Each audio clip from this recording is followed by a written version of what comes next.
This is my reading of I Can't Say, a short story by Chris Young. Eric Thomason knew that he was dying. He was lying in the ICU of St. Vincent Hospital. He was born 64 years, 6 months, and 25 days ago in an older building of that same institution. Eric was born with a genetic neuromuscular disease known as spinal muscular atrophy type 2. As an infant, he never walked. He got his first wheelchair at age 4 and his first motorized chair at age 10. When he could no longer drive the wheelchair by pushing the joystick with his hands, he switched to a mouth control at age 60. Over the past few years, he had surgeries for a tracheotomy, a G-tube for feeding, and a suprapubic catheter in his bladder. He and his family had anticipated his death since he was a small child. Throughout much of his life, he felt like he had somewhere between 3 and 5 years left to live. In recent years, that number had decreased to 1 or 2 years. In his current condition, the interval dropped to hours or even minutes. He had entered the ICU 8 days ago because an ordinary cold had turned into pneumonia. He had battled respiratory illness successfully many times. Suctioning, nebulizer treatments, antibiotics, and extensive prayer support were no longer sufficient to keep him functioning. The inevitable end was close at hand. He drifted in and out of consciousness, with his breathing assisted by a ventilator. An unfamiliar male voice said, "Eric, we would like to make you an offer." He tried to open his eyes to see who it was, but they would not open. Eric replied, "Who are you?" Eric was stunned he could speak back to this voice. Any time he was on a ventilator, the cuff of his trach was fully inflated to keep the compressed air from coming back out of his nose and mouth. In such a state, no air could cross his vocal cords, and as a result, he was unable to speak. It didn't take much deduction to realize this was a dream or a hallucination. "I am someone who wants to make you an extraordinary offer," came the reply. "You're not real. I'm dreaming or hallucinating. I shouldn't be able to have this conversation while I'm on a ventilator." "I admit it is an unusual means of communication, but I assure you I am quite real. I am not a figment of your imagination." Eric laughed. "That's an inherently unprovable claim. So if you are real, who are you?" "I can't say." "You can't say, or you won't say?" "I can't say." Okay, was that last response indicating that you can't say who you are? Or are you telling me you can't tell me whether or not your ability to answer that question of your identity is or is not by choice? "I can't say." This is insane. I feel like that classic comedy sketch with Jack Benny and Mel Blanc's Mexican character who could only say, "See." Let me try another approach. Are you ever going to tell me anything about who you are? "I am not going to ever tell you anything about my identity because it is not relevant to our conversation. And besides, I can't say." You had to put that last "I can't say" in, didn't you? Wait, I withdraw the question. I'm not giving you an opportunity to say it again. Eric paused for what seemed like a minute as he debated himself whether or not to continue this ridiculous fantasy. He finally concluded he had nothing better to do while he was lying there dying, so he might as well continue. The thought crossed his mind that if this was a figment of his imagination, why didn't he know what the purpose of the conversation was all about? Okay, how about what is relevant to our conversation? Why are we talking? As I said in the beginning, we have an offer to propose you. Hold on a second. You said we have an offer. Does that mean there's more than one of you? Or is this a royal we? Most of the voice's replies were instantaneous, but this reply followed a pause that was just perceptible. The voice replied, It would be accurate to say that I'm speaking for more than one individual. You can anticipate my response if you ask, who are we? Let me guess, you can't say. Eric let out a sigh, even though that was as impossible as speech while he was ventilated. He continued, Okay, dude, make me an offer I can't refuse. That is not my intent. You will have every right to refuse the offer. First, I must make sure that you understand your current situation. Do you realize that you are dying, and in all likelihood have only a few hours left to live? I may be hallucinating you, but I have no delusions that I'm going to be able to pull out of this one. Yeah, I know I'm dying, and soon. Now that you understand your circumstance, the offer is as follows. If you accept, you will be given the opportunity to live your life over again from the beginning. Your consciousness will leave this body to be transported back to April 18, 1955, the day you were born. You will awaken in the body of a newborn infant named Eric Thomason. You will have the same parents. You will be in the exact same circumstance you were in when you were born over 64 years ago, with two exceptions. You will not have the genetic disease spinal muscular atrophy. The other change is that you will have a complete memory of the life you have just lived. In some instances, your memories will be even clearer than the memories you possess today.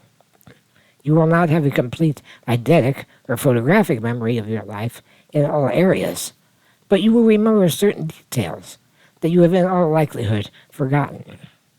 You will have the memories, intellect, personality, and reasoning ability of a 64-year-old man in a newborn body. Okay, I take back my last statement.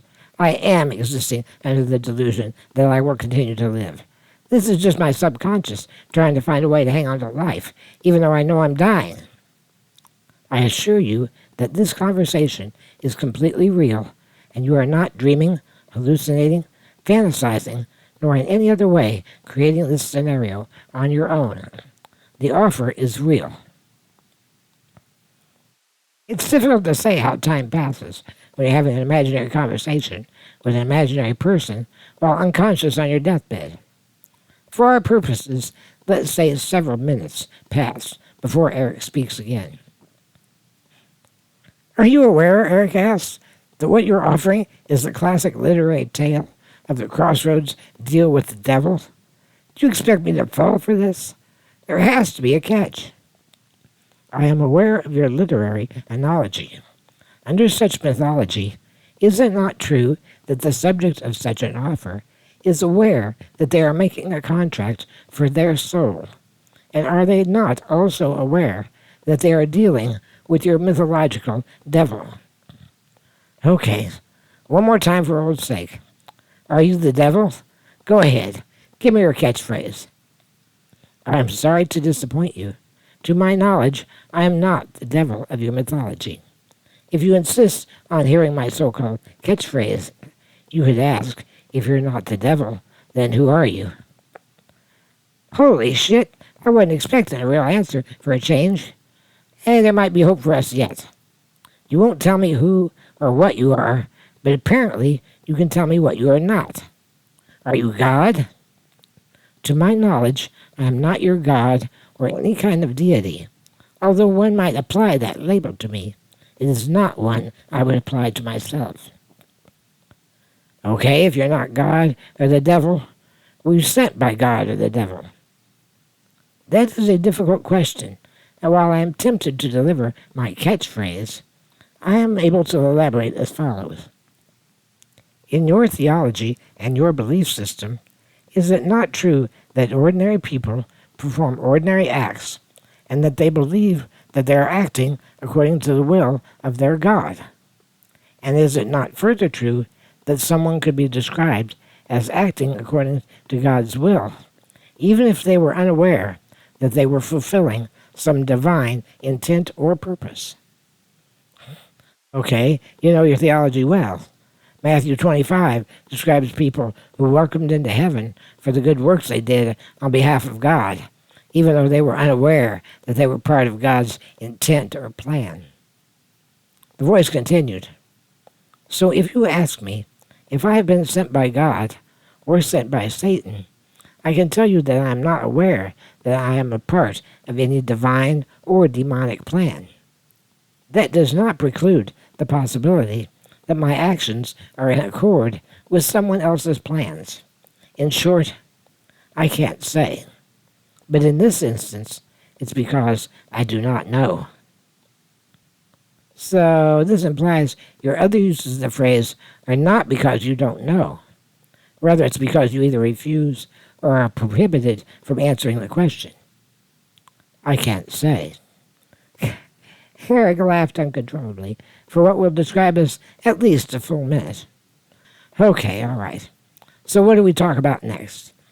Going back to something you said earlier. You implied that if this was a crossroads deal, then I would have to be aware of the fact, and therefore it is not. Is that what you're trying to say? Yes, I have not bargained for your soul, and I have denied being the devil. Therefore, this is not what you describe as a classic crossroads encounter. Still, I'm aware that does not prove the accuracy of my claims.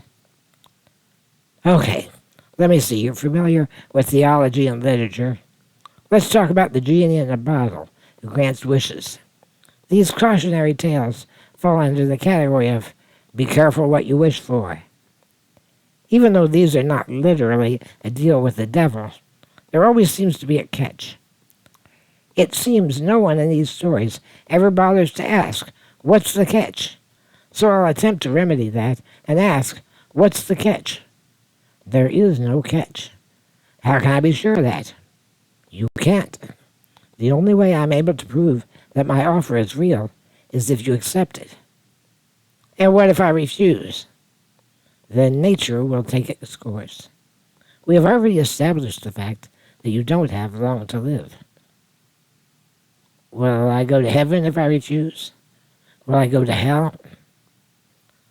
Well, I am tempted to answer with my catchphrase.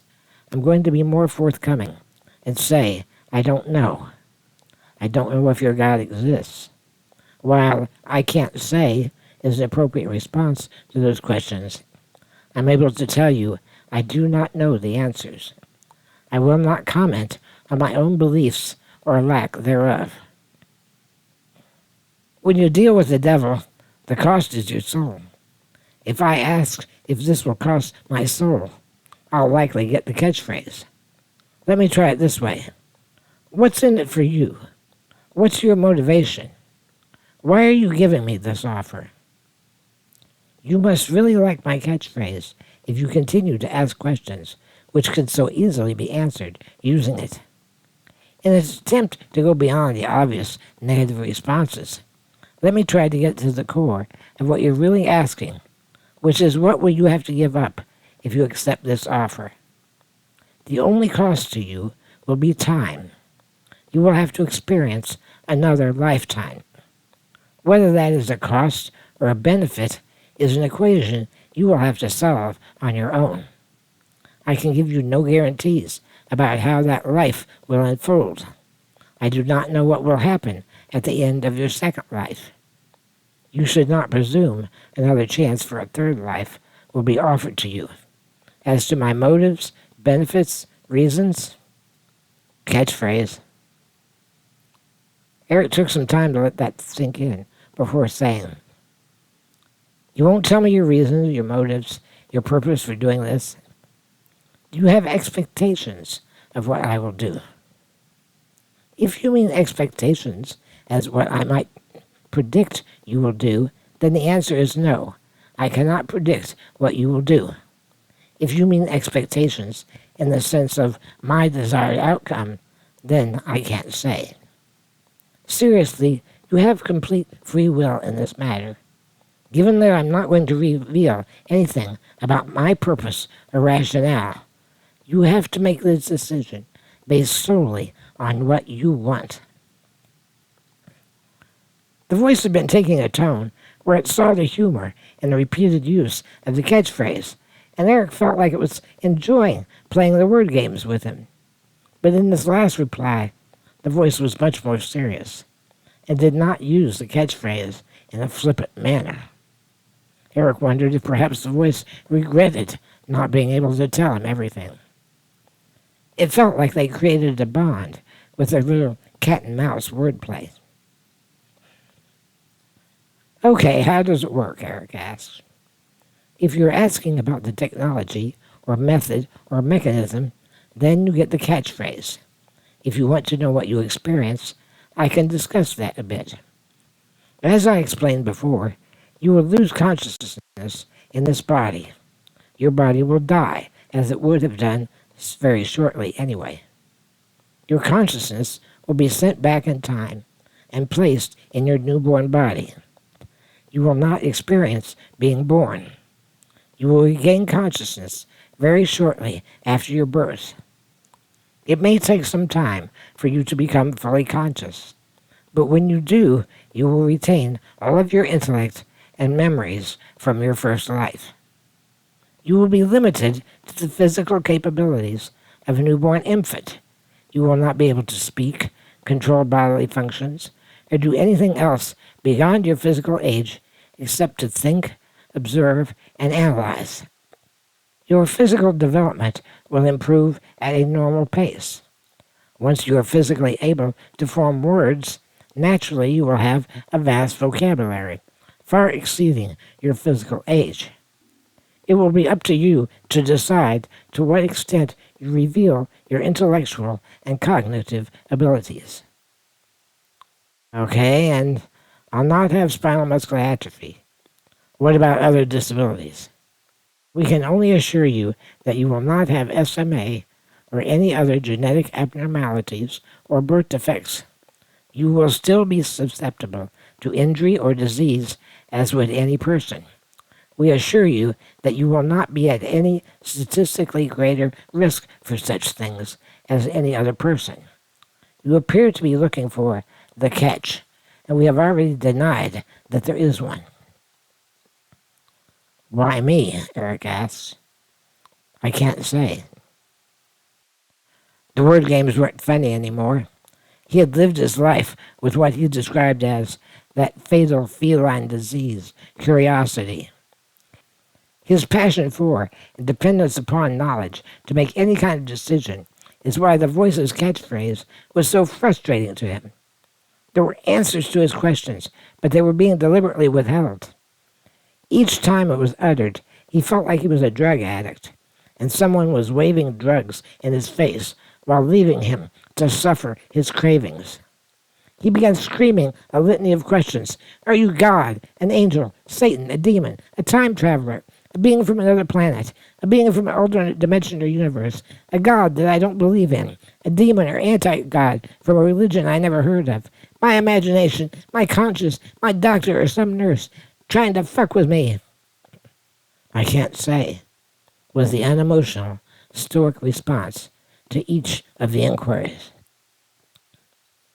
Sometime later, Eric asked, how long have I got to decide?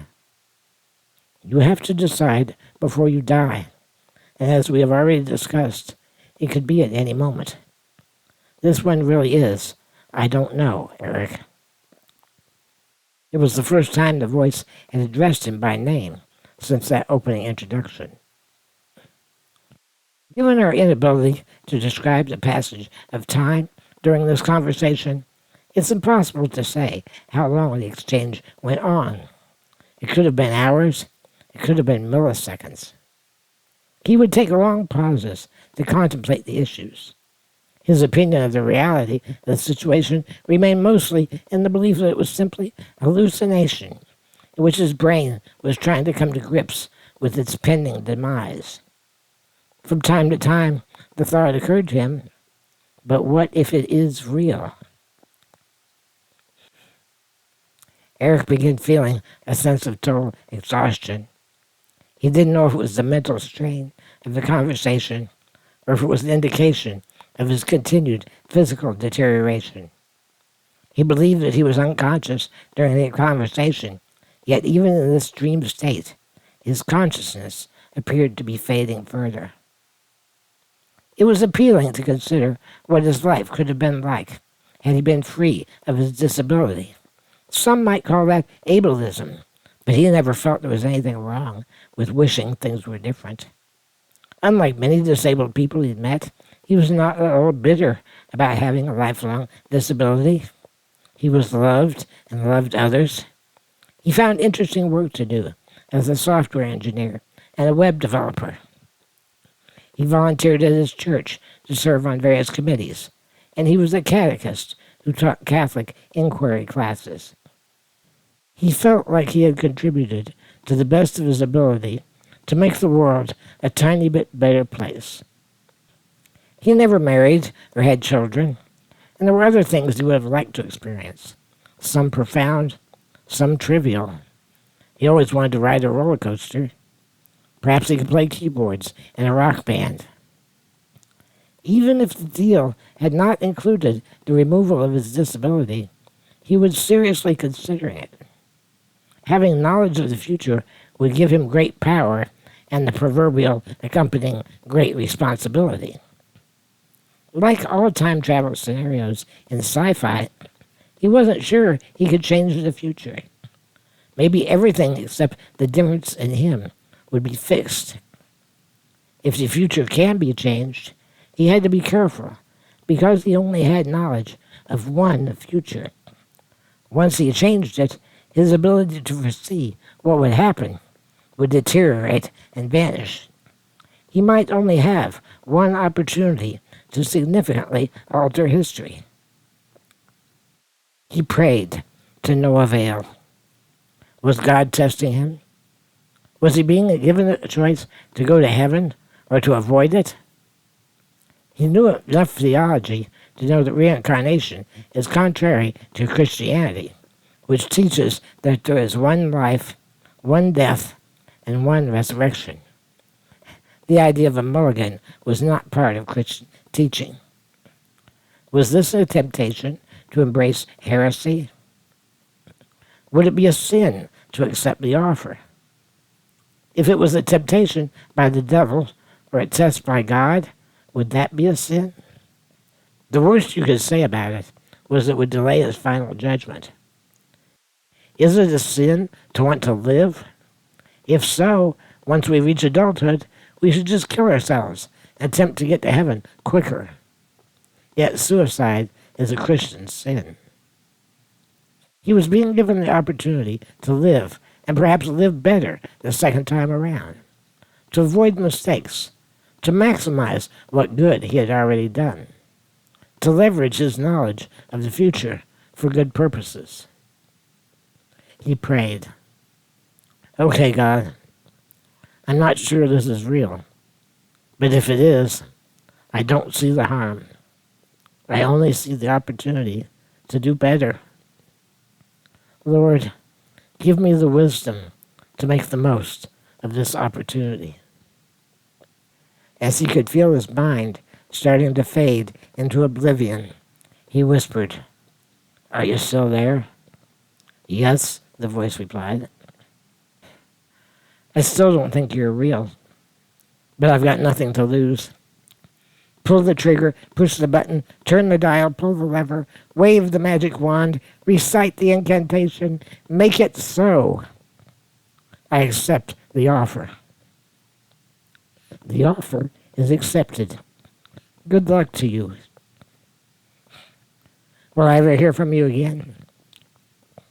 For the first time in the conversation, the voice laughed and said, "I can't say." Eric laughed with him and then lost consciousness completely. So that's my story. I hope you enjoyed it. Thank you to all my Patreon supporters. This is my gift to you for all of your support. Fly safe, everyone.